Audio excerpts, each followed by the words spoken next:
Time for the Saturday headlines with Elliotte Friedman. I have to thank Elliotte and Arash Madani, two buddies who've helped the Western Mustangs hockey team, the men's program.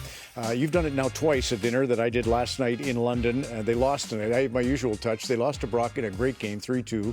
Lawson Shirk played for Steve Staios of the Brentford Bulldogs, was their captain. He got a goal tonight, but we came up just a little bit short. That is just a beautiful jersey, a touch of class. You should have Kevin wear it so he would actually look good. You know, Clark Singer's their coach, Elliotte. He said one of the greatest things. The kids have to learn to cook and clean. They're living away from home. They have their exams, their studies. And he says, I want, when they come to the rink at 2 to 5, I want the arena to be the best part of their day. Clark Singer, he's been there a quarter century coaching the Mustangs. So go Mustangs. And that's the your only thing alma I mater. didn't like was that apparently you sold more tickets than I do. Well, that's what I heard. I bought them. I've learned that It's a one. good trick. It still counts. Okay, so this week the GM meetings are in Toronto the day after the Hall of Fame inductions, and not expecting anything huge necessarily out of them. This is usually the setup for the bigger meeting in March. But you know, one of the things I've kind of been hearing is, as part of the new CBA between the league and the Players Association, there will be the opportunity, providing it can be negotiated with the Canadian Hockey League, to send one player, one 19-year-old, to the American Hockey League as soon as next season. Now, in September, the coaches and the GMs met, and the CHL was there, and the CHL spoke a lot about, you know, please don't hurt our game. We're still one of the most important feeder leagues in the developmental system for the NHL, which a lot of people do agree with. And we want you to understand that, you know, we need those 19-year-olds. They're important to us. That said, I think that there are some managers out there who want to know, can they even have more flexibility? Is there a possibility that it could be, like, if, say, you have 2 or 3 of multiple first-round picks, how many years do we see a team get 2 or 3 first-round picks because they have players that the contenders want? Or maybe you have more than one 19-year-old who is physically mature.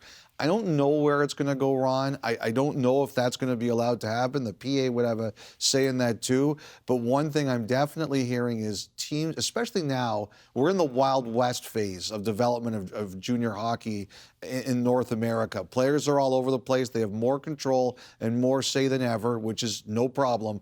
But I think the teams with their 19-year-olds, they want to feel that we have more control over saying, if we want them in the AHL, we can get them there. So we'll see if it goes anywhere. I should mention, Elliotte, you and Kyle on 32 Thoughts, the most recent podcast, talk a lot about this story that broke this week about potential USHL absorption into the CHL or the Quebec League. So that's good. Listen, if you want to hear that. And I think one thing, too, about that is it's very clear. One of the things the CHL team said to me this week, it's very clear the NHL considers the health of the USHL to be important.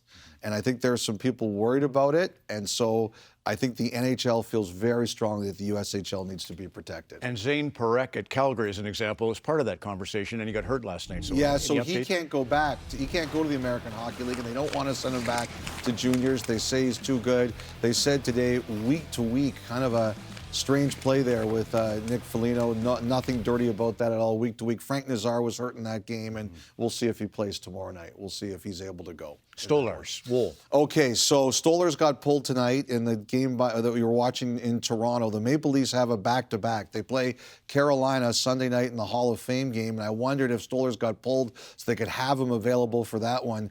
Joseph Woll is making his pro's debut, or North American pro debut this season, I guess is the best way to say it. He is playing for Toronto and Lehigh Valley.